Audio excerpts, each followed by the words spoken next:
অনেক সময় আমরা মেম্বার থেকে স্বাধীনভাবে কথা বলতে পারি না। এই ব্যাপারে মাননীয় প্রধানমন্ত্রী আপনার দৃষ্টি আকর্ষণ করতে চাই। আমাদের ইমাম সাহেবরা, খতিব সাহেবরা যেন স্বাধীনভাবে কথা বলতে পারেন।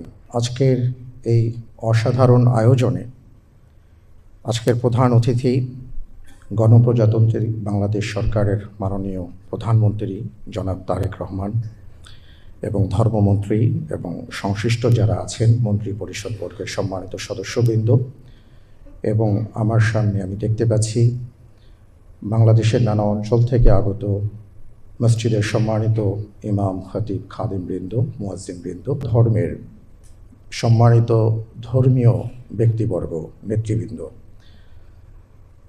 আলহামদুলিল্লাহ, নিঃসন্দেহে আজকের দিনটি অসাধারণ একটি দিন এবং স্বাধীনতা পরবর্তী বাংলাদেশে এ পর্যন্ত যদি আমরা দেখে থাকি, একটু আগে তথ্যচিত্রের মাঝে এসছে যে মসজিদের ইমাম সাহেবরা কী করে থাকেন, মুয়াজ্জিন সাহেবরা কী করে থাকেন, এইভাবে তারা সমাজের কিভাবে সেবা দিয়ে আসছেন সেটা আমরা সবাই জানি।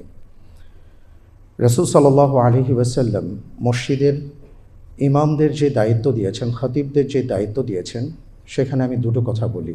আমরা কি বলি আসলে? আমরা মসজিদের মেম্বার থেকে যে কথাগুলো বলি সেটা হলো ইন্নাল্লাযীনা আমানু ওয়া আমিলুস সালিহাত।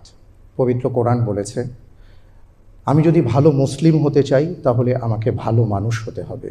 আমরা আমাদের মুসল্লি ভাইদেরকে, বোনদেরকে ভালো মানুষ হওয়ার ক্ষেত্রে উদ্বুদ্ধ করার চেষ্টা করি। দ্বিতীয় যে বিষয়টি সেটা হলো রাসূল সাল্লাল্লাহু আলাইহি ওয়াসাল্লাম পবিত্র কোরআনুল কারীমের আলোকে তিনি তার সাহাবায়ে কেরাম আজমাইনদেরকে নানা ধরনের নেতিবাচক আচরণ থেকে বাঁচার কথা বলতেন। আমরা আমাদের মুসল্লি ভাইদেরকে সেটাই বোঝানোর চেষ্টা করি, বলার চেষ্টা করি যে আমরা আমাদের আচার আচরণ যেন সুন্দর করি, আমরা যেন ভালো মানুষ হতে পারি, সেই কথাগুলোই মূলত আমরা বলার চেষ্টা করি। এবং সমাজের সবচেয়ে নিরীহ শ্রেণীর মধ্যে যদি আমরা তাকাই তাহলে দেখব মসজিদের সম্মানিত ইমাম, মুয়াজ্জিন, খাদেমবৃন্দ। কিন্তু তাদের প্রতি এ পর্যন্ত সেভাবে কেউ দৃষ্টি দেননি। মাননীয় প্রধানমন্ত্রী, আপনি আপনার মায়ার পরশ মাখার সিদ্ধান্তে আপনি আমাদেরকে ভালোবাসা আপনার পক্ষ থেকে উপহার প্রদর্শন করছেন। এই জন্য আমরা আমাদের সম্মানিত ইমাম, খতিব, মুয়াজ্জিন, খাদেমবৃন্দের পক্ষ থেকে আপনাকে অনেক অনেক মোবারকবাদ জানাচ্ছি। পাশাপাশি একটা বিনীত নিবেদন করতে চাই, সেটা হলো বাংলাদেশের প্রেক্ষাপটে আমরা অনেক সময় দেখি মসজিদের মেম্বার থেকে যখন আমরা কোরআন এবং সুন্নাহর আলোকে নীতি নৈতিকতার কথা বলার চেষ্টা করি, অনেক সময় আমরা মেম্বার থেকে স্বাধীনভাবে কথা বলতে পারি না। এই ব্যাপারে মাননীয় প্রধানমন্ত্রী আপনার দৃষ্টি আকর্ষণ করতে চাই। আমাদের ইমাম সাহেবরা, খতিব সাহেবরা যেন স্বাধীনভাবে কথা বলতে পারেন, সে বিষয়ে মেহেরবানি করে যদি আপনি ব্যাপারটি দেখুন, এবং এখানে মাননীয় ধর্মমন্ত্রী আছেন, তারও আমি দৃষ্টি আকর্ষণ করছি। আরেকটি বিষয় বলে আমি আমার আলোচনার ইতি টানতে চাই, সেটি হলো আলহামদুলিল্লাহ, আমাদের মসজিদ কেবল 5 ওয়াক্ত নামাজের জন্য নয়, মসজিদ হলো একটা জীবন্ত মসজিদ। মসজিদে নববীর ইতিহাস যদি আমরা দেখি তাহলে দেখব মসজিদে নববী থেকে রাসূল সাল্লাল্লাহু আলাইহি ওয়াসাল্লাম অনেক কার্যক্রম হাতে নিয়েছেন।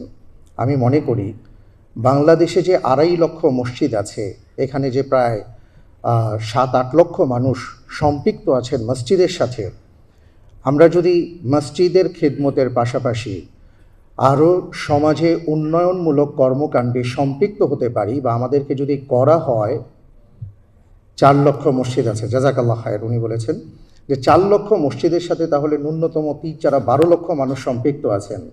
এই 12 লক্ষ মানুষকে যদি সমাজের উন্নয়নমূলক কর্মকাণ্ডের সাথে আরও বেশি সম্পৃক্ত করা যায়, আমরা তাহলে দেশকে আরও কিছু ভালো কিছু দিতে পারবো ইনশাআল্লাহ।